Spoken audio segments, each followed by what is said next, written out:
Happy National Animal Rights Day from our family at Turpentine Creek Wildlife Refuge to yours. At Turpentine Creek Wildlife Refuge, we're a 501c3 nonprofit. We're strictly rescue, so we do not buy, trade, sell, or breed, or do close encounters with our animal residents.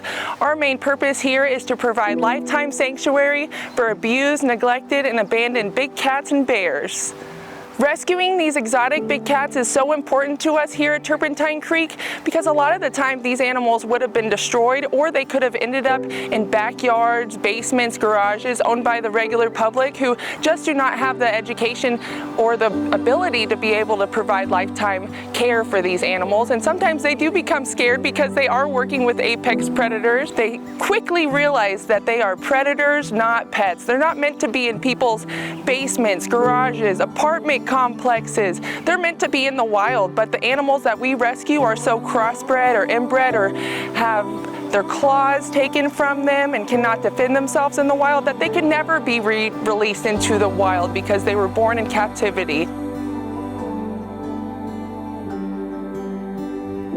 Turpentine Creek advocates for the Big Cat and Public Safety Act, House Bill 263, which would stop the unethical breeding of big cats for profit, for pay-to-play schemes and cub petting schemes, where breeders are speed breeding big cats just to have them in that small period of time when they're young.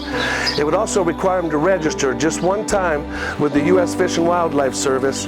It would also require that the owners of the big cats don't breed, don't buy and sell or trade the animals across any state lines. If this law is broken, it carries a sentence of no more than $20,000 and up to 5 years in prison.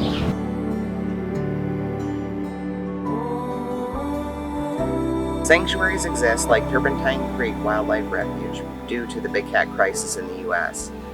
We get multiple calls throughout the year. Never know the situation that you're going to arrive in when you get to a place that an animal is in need of rescue. And it's a lot of work to get them back here and rehab them.